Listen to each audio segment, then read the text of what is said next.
Hello, hello, hello. Hi. Hi, everybody. Thank you for joining the Geeky Clinicians on our inaugural podcast episode. Yay.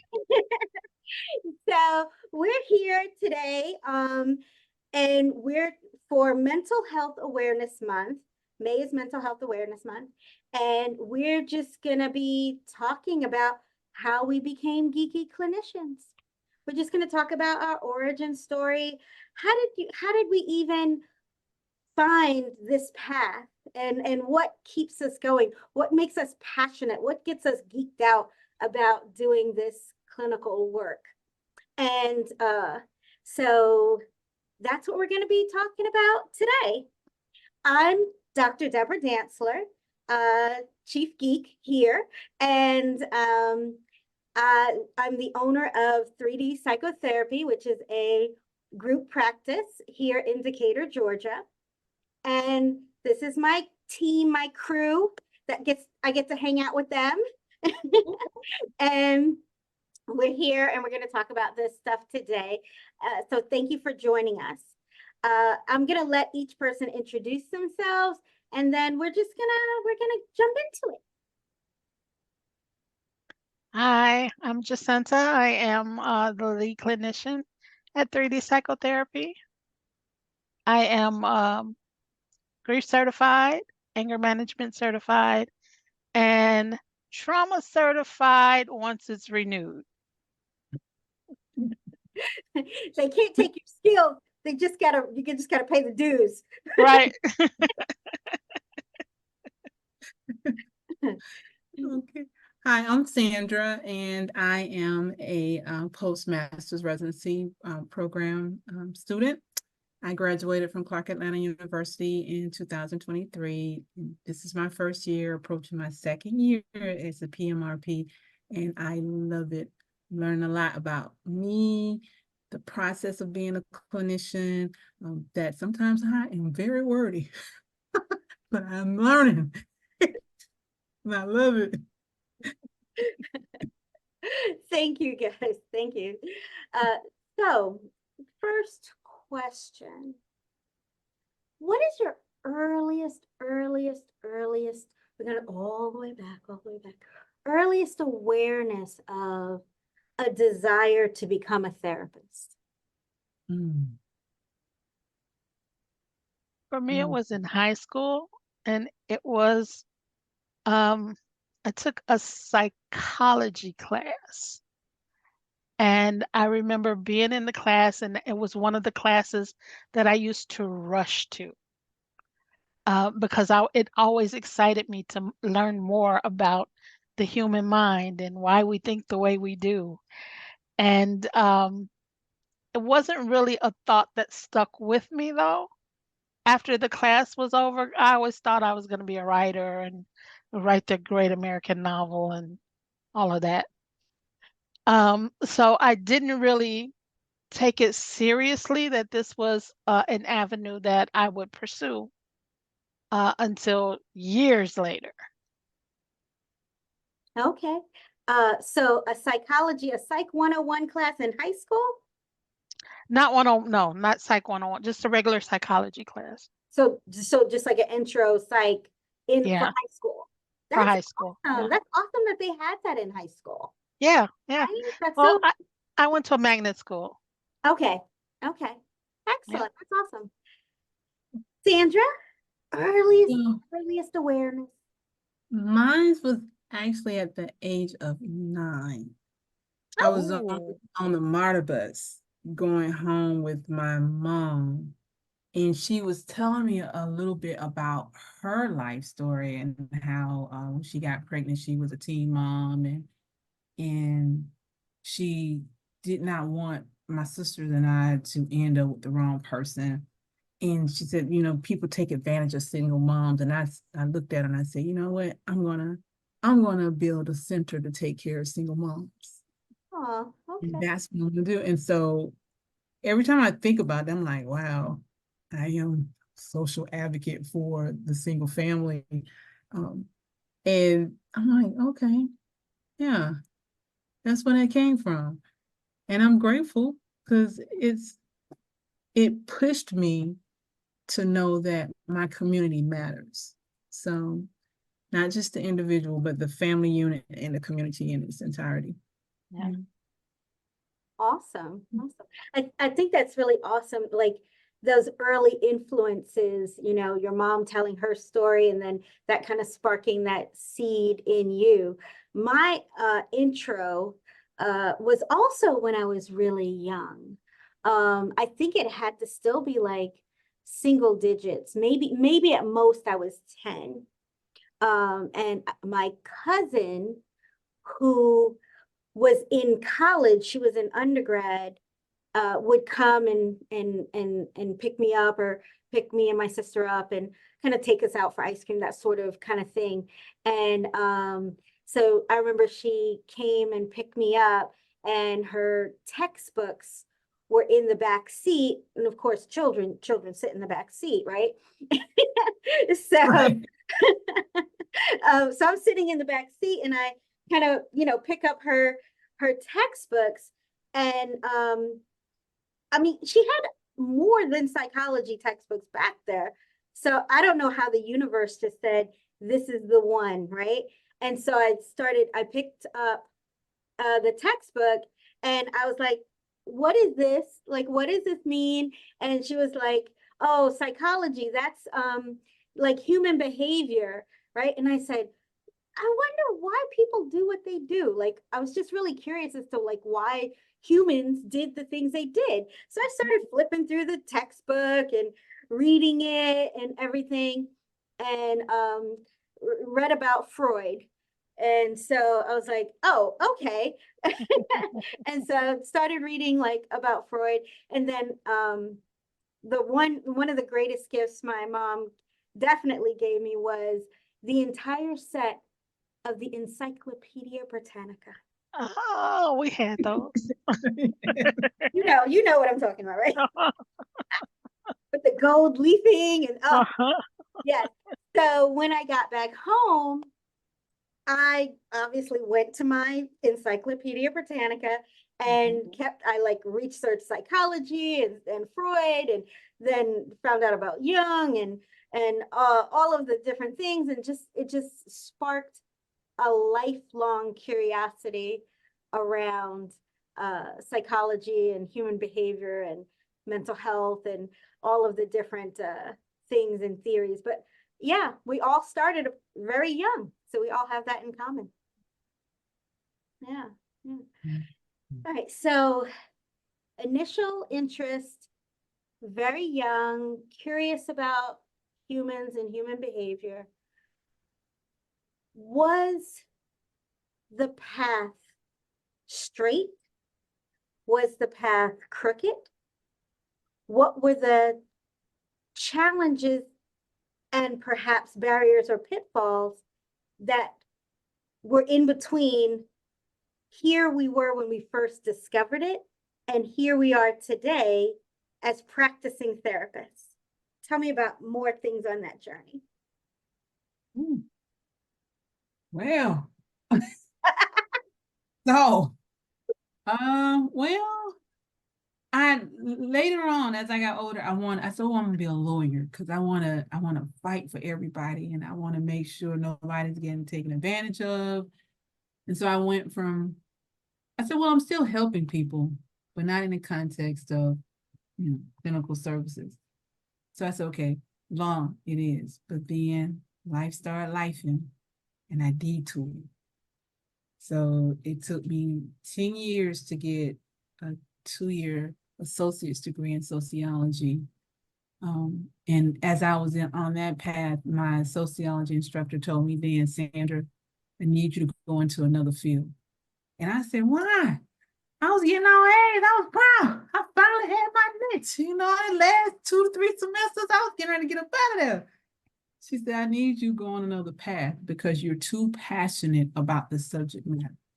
And you will always bring your work home.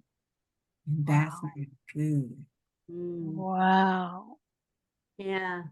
I did not understand what she said about it. I said, well, ain't nothing wrong with me going and helping my people and getting my people. And if they need something to eat, and so she looking at me like, okay, I'm gonna say it one more time. And I said, okay. And I went on, I got my bachelor's in urban policy studies, and I said, okay, I'm gonna do community service, community counseling, and I'm okay with that. And then when I finally decided to do it, they didn't have the community counseling program anymore at the school at Clark. So I had to do clinical mental health. And I was like, man, I don't want to do that. But it's crazy because, like, just center all my good grades that I had were these psychology, sociology. It was always in the behavior sciences. And I always got A's and B pluses in those. And I'm like, okay, I'm curious. I want to know.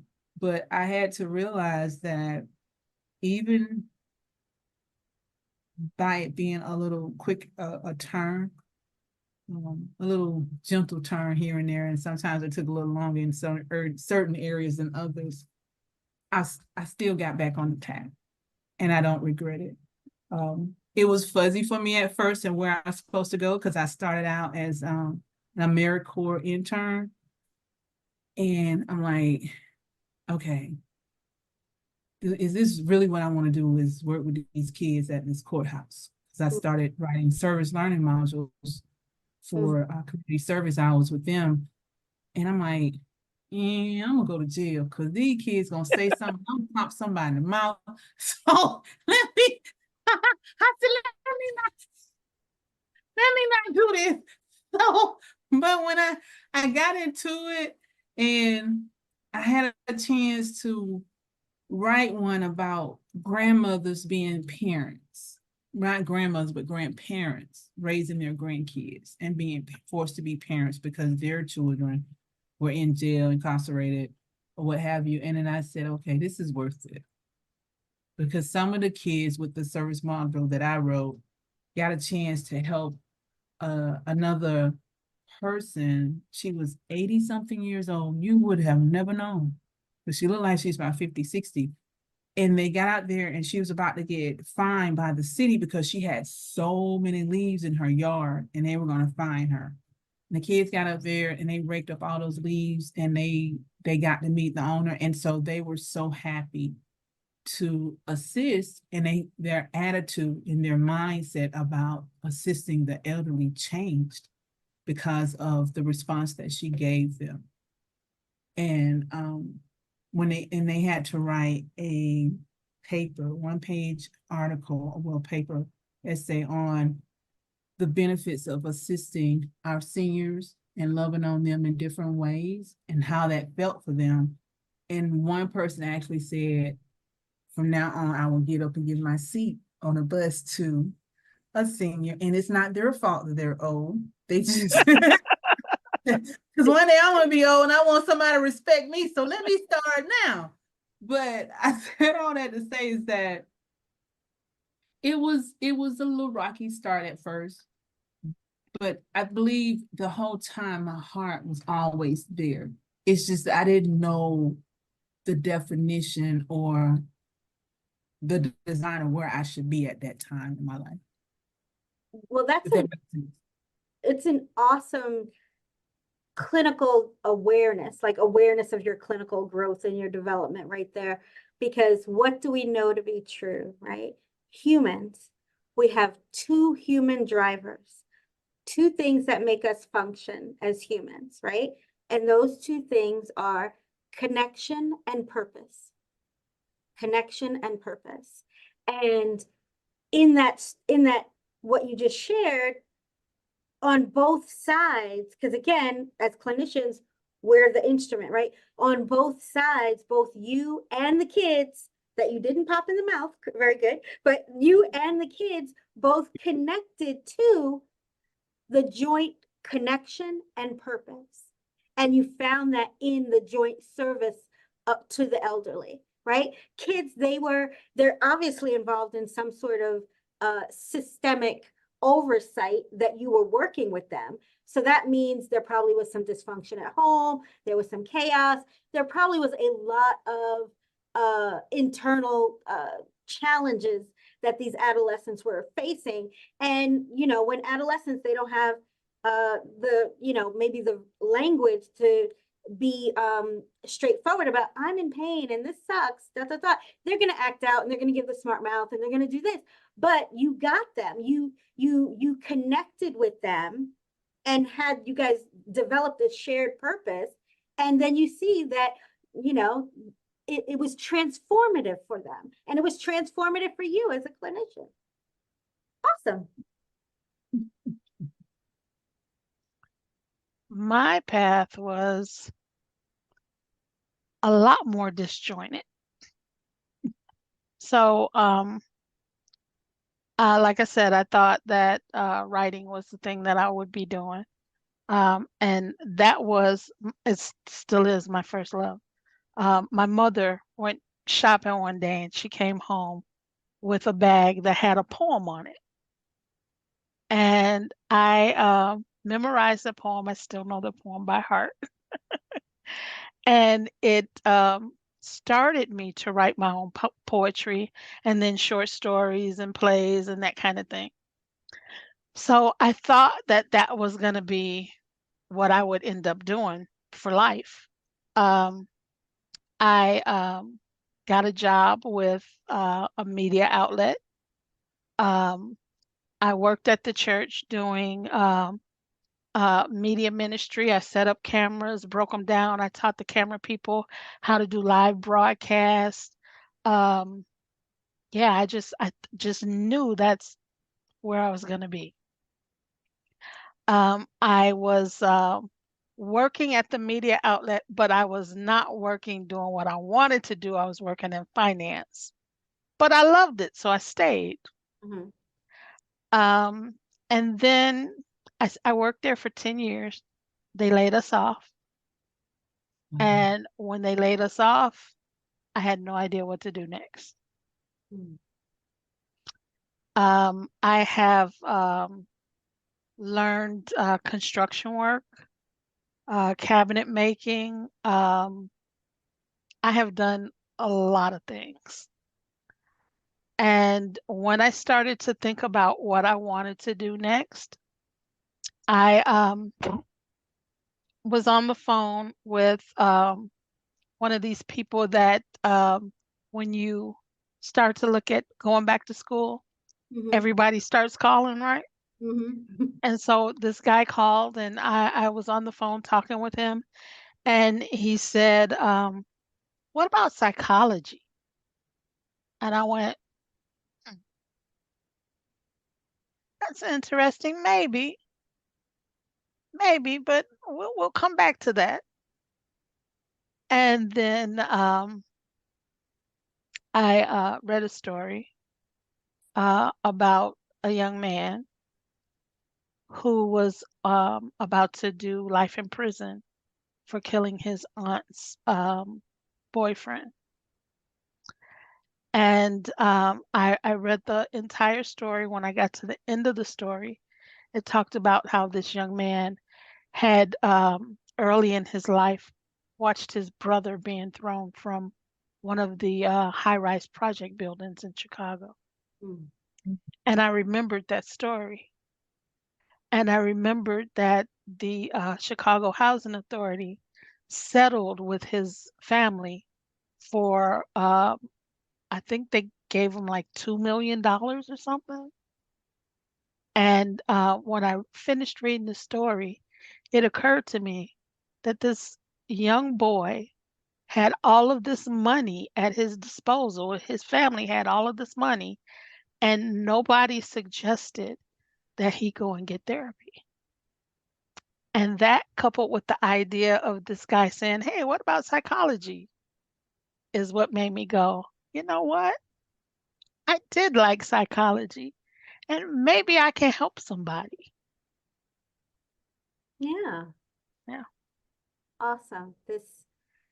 That again, both very similar with Sandra in terms of that seeing somebody else's struggle and saying, I want to pour into this person.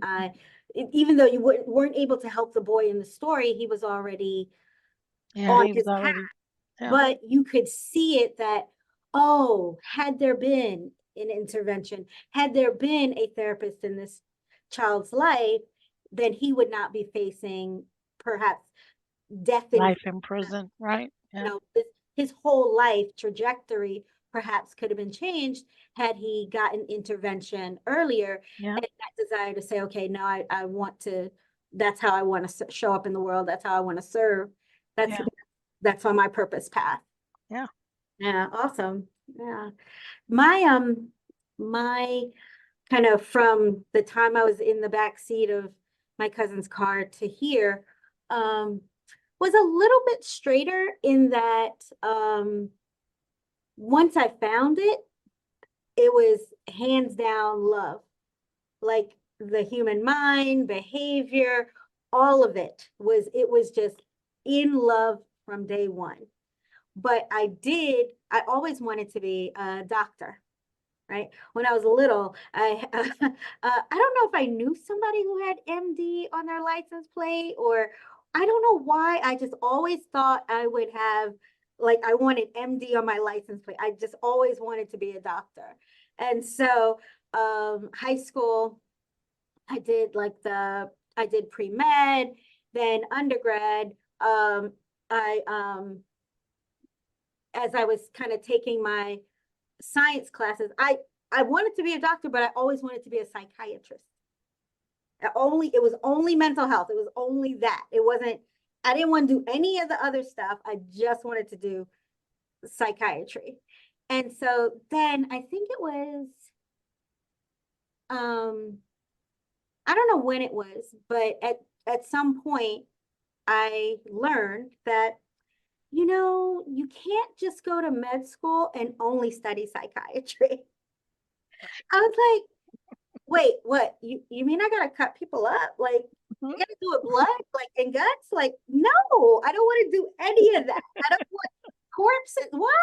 I'm like, no. Okay, look, this is what I want to do. This part over here with the brain part. Can I just do that? And they're like, nope, it's a whole process, this med school thing. And so that was the pivot point to say, okay, well, okay, I can't do that. That's not what's going to happen. What can I do? What do I want to do?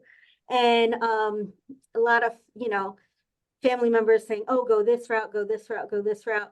And I just kind of organically just kind of bounced around in the general vicinity of the field. I had no idea I would be a therapist in private practice. Like, that wasn't a vision.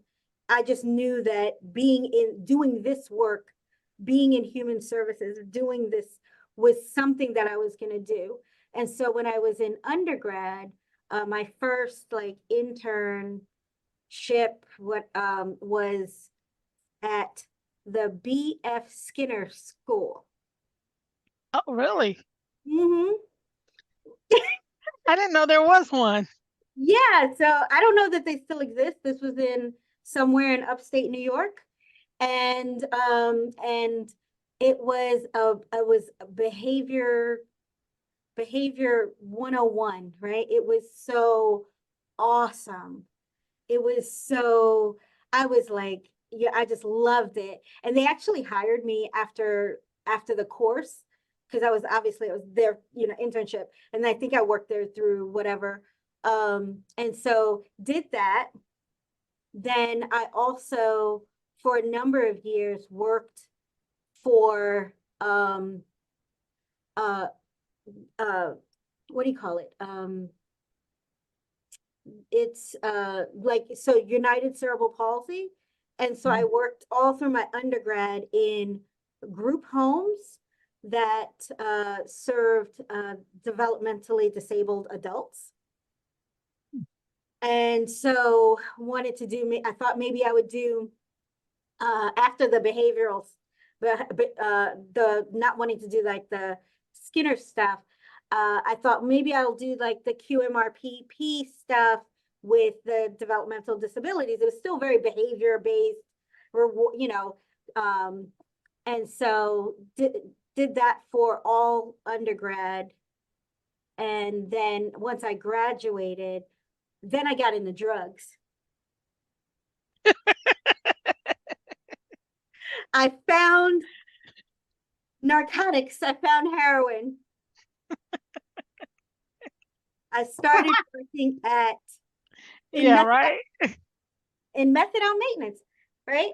In addiction. And lo and behold, did I know that that would be the rest of my natural life, so to speak. But after I graduated undergrad, I thought I was going to go right into a doctoral program. But I went to school in upstate New York, came back to the city where I was from, and got a job at the Lower East Side Service Center. I'm so sorry. It was at Lafayette Medical Management, was the first methadone maintenance treatment program I worked at, and learned. I didn't know anything about drugs when I started. It was really bad, really bad. I'm going to ask this question next. What was like one of the biggest early clinical mistakes you've ever made? And I'll share mine right now. Was somebody who was going through heroin withdrawal, and I told him to go take a nap. So, like, this does not make sense. So, but I learned very quickly, because that person tried to beat me up, that was not the right answer.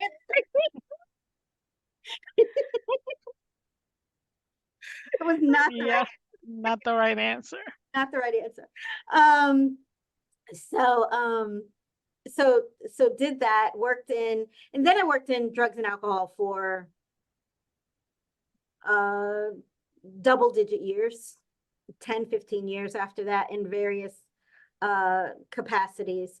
So did methadone maintenance for a while, left there, went to jail, worked for New York State Department of Corrections, substance abuse counselor, then left there and moved to Georgia and worked at St. Jude's Recovery Center for 10 years, and all sorts of things, outpatient, residential, all the things, addiction. Then after I got licensed, thought, I've been doing these drugs so long, I think I really want to try other mental health. So I left addiction and went to work with SPMI, severe and persistent mentally ill. So I did assertive community treatment, partial hospitalization, all of those things, and learned a lot about schizophrenia, bipolar, borderline, all of the things in real life. Like it was a wonderful learning experience, but really, really difficult. And Yeah. then got recruited back to addiction and became the executive director of Covenant Community, which is a residential drug and alcohol treatment center for homeless men. And did that until leaving and starting my private practice, starting 3D psychotherapy. And so that was the twisty, turny path, but always connected to something with behavioral health, something mental health. Didn't know where I would land. Never thought about actually having a private practice. I thought it was going to be a hobby. It was a hobby. It was like something I would do after I retired from, drugs and alcohol, from nonprofit addiction treatment world. And so the idea to do it, to have the privilege, to have the gift to be able to do this work in this capacity is just, it's beyond rewarding. So, Yeah. yeah. So what has been, this is two-part question. What has been the biggest challenge as a clinician? And what has been the biggest reward as a clinician? Okay. Who wants to go first? I'll lean to Jacinta. Okay, so the biggest challenge as a clinician, um, My biggest challenge, I think, was deciding what avenue to take after becoming licensed. I worked at Aspire for uh, 3, 4 years.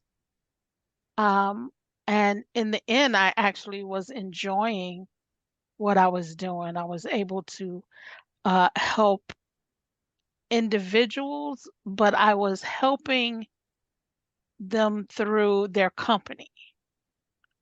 So I figured, you know what? I'm improving the country because I am helping one employee at a time.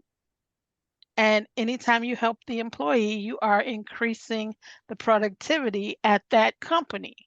So I thought I was really doing something. Um, but I wasn't sure what exactly I wanted to do. So the biggest challenge was deciding which road to take. Mm. Um,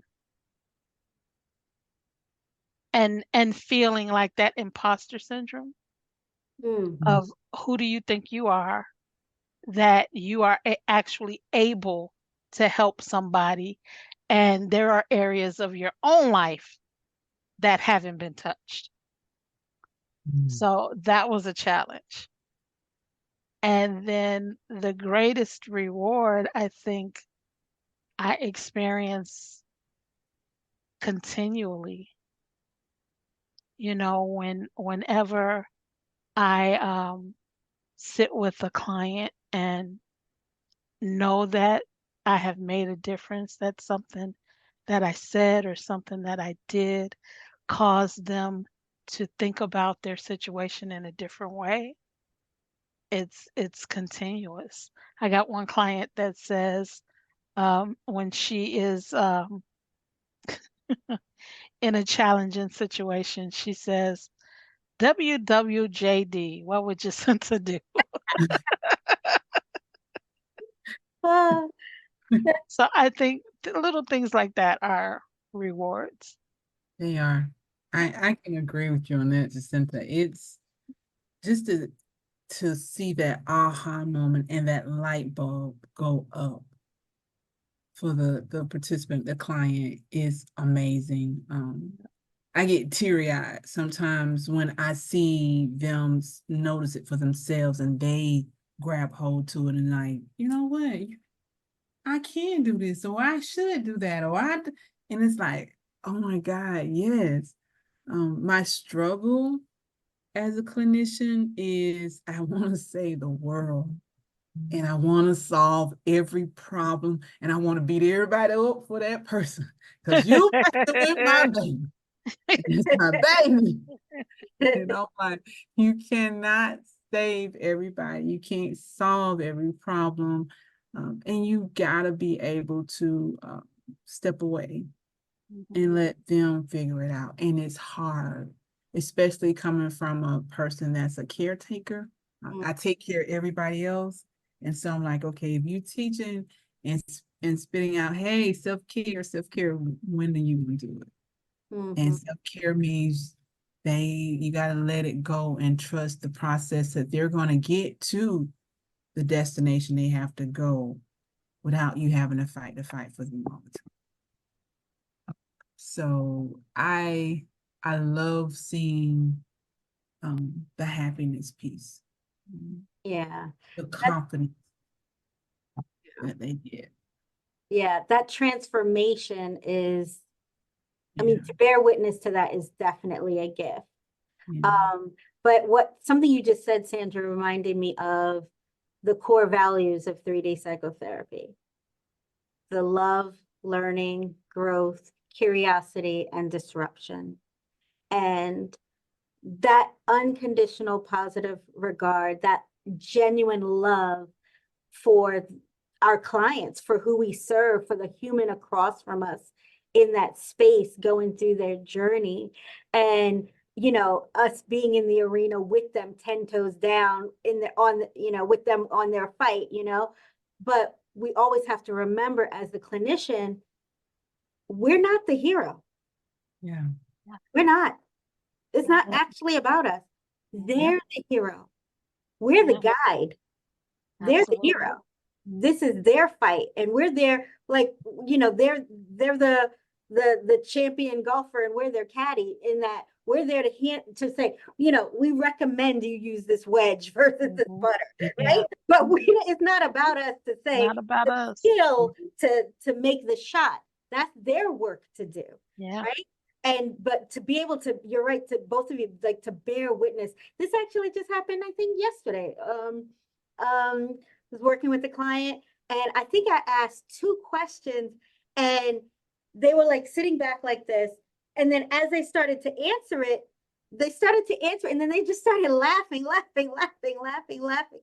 And they were like, I don't like you. I was like, okay, that's fine. That's That's my role. okay. You don't have to like me. Like, oh, I knew that, like that kind of, because their light bulb came on. The answer came for them because they can do this. They have the answers for themselves.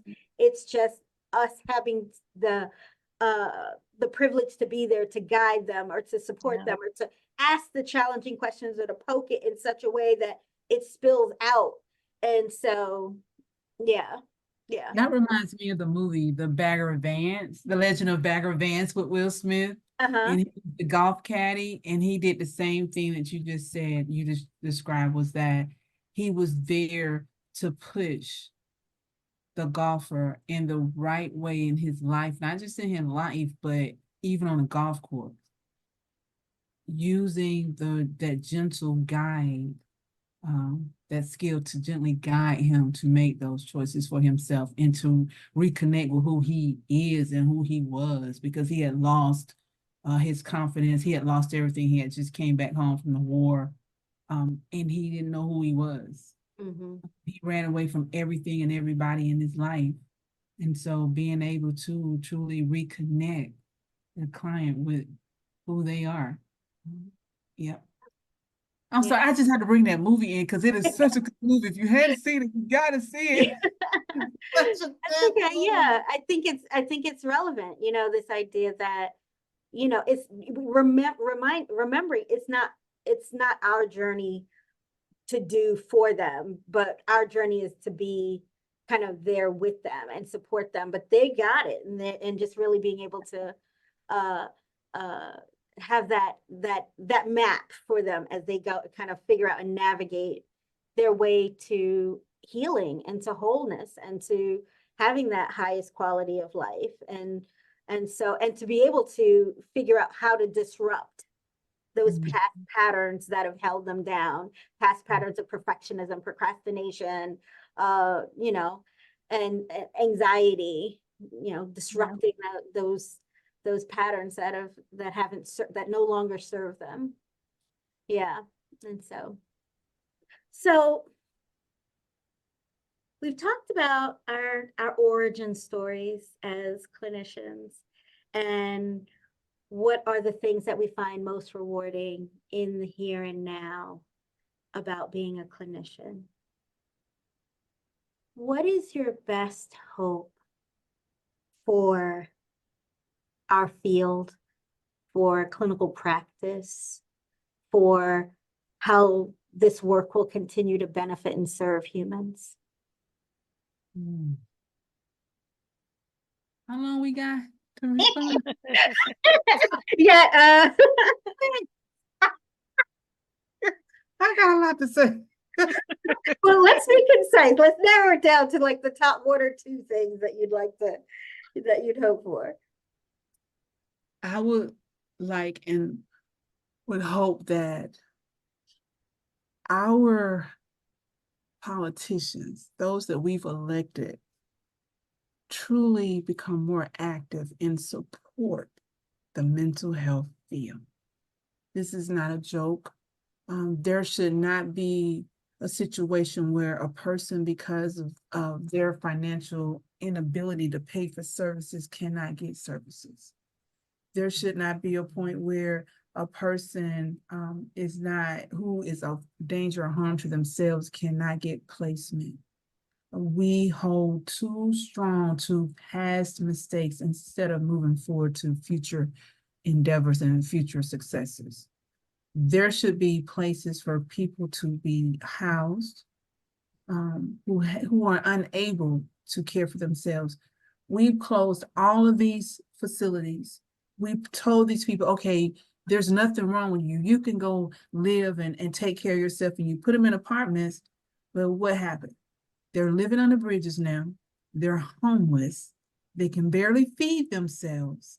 And we want them to be productive citizens, but we haven't given them the resources and tools to do such. So I'm very upset, as you can hear in my that we do not offer the right services for the people that we claim we are here to serve and protect.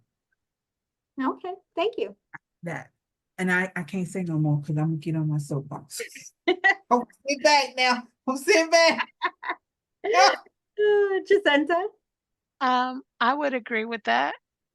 You know, it's you can't teach somebody to drive a car just by handing them the keys. You have to give them what they need in order to know how to drive, Yeah. how to stay alert, to pay Yeah. attention to what's coming, to think about, anticipate what other drivers are doing. If they have the tools, they can drive the car. Yeah.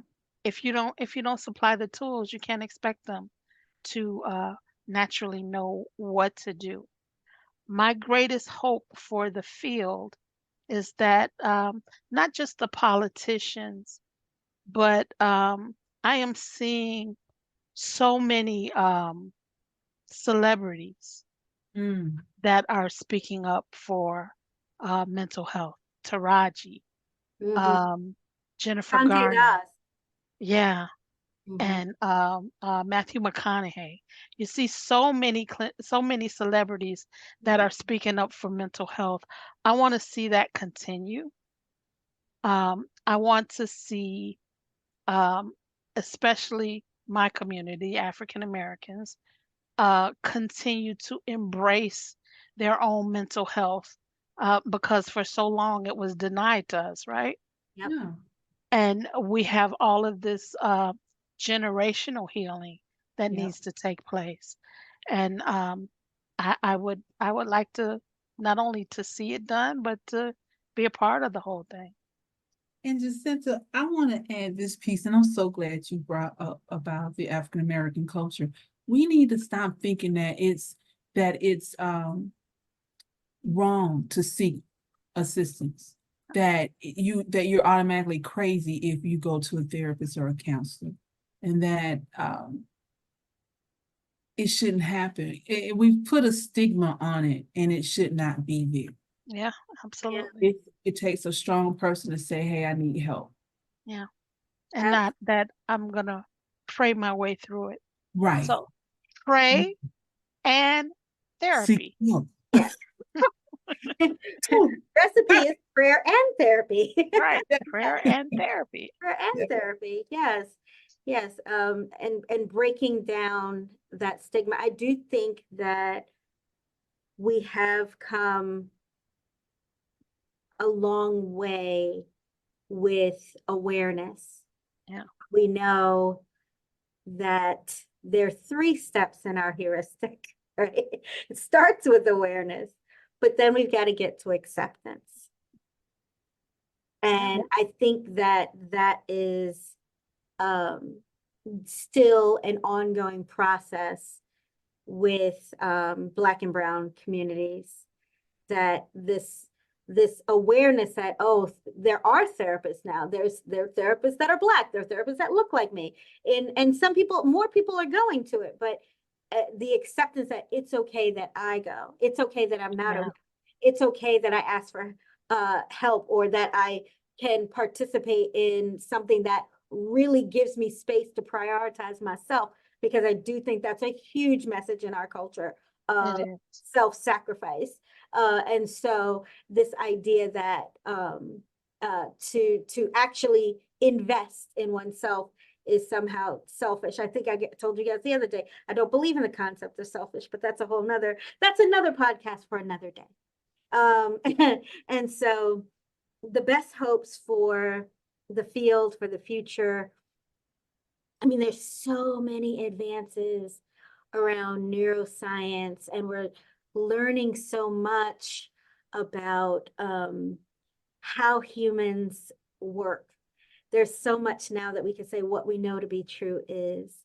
And I think that I'm excited to see that continue to have emerging practices come out that we can help and work with clients, because each client is unique and there's not one size fits all monolithic theory. We are psychodynamic in our foundation, but I think psychodynamic is a foundation that can go under any other clinical milieu.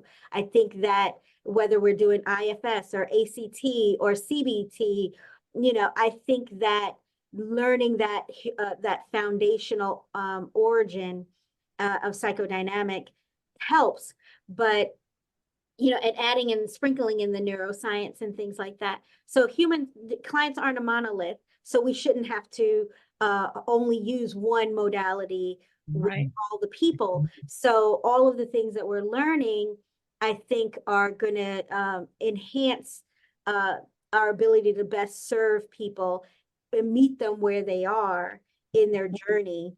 Yeah. And to get them to where they want to go. And so to be able to, I'm excited to see that for the field. I'm excited to continue to learn and see how technology is going to be an asset to our work. I was talking with somebody yesterday who was learning the creation of kind of virtual reality processes and AI and things like that. Not that AI would in any way, shape, form, or fashion serve in any way to replace or try to disrupt the human to human relationship in a therapeutic connection, but to maybe be able to enhance some of those interventions we're already using with the clients. Kind of giving them challenge work to utilize some of these tools and techniques to help them work on the thing that they came to work on, in that capacity. So it's not, and so there's lots of different things. I do think that our field will look very different as time goes on. But what I know to be true is that there are two human drivers, and those two human drivers are connection and purpose. And connection happens human to human. And as we continue to live and flow and function in our purpose, we're going to connect with our clients and help them find their purpose. So, yeah. So those are my best hopes for our field for the future. Any last words, thoughts before we wrap up?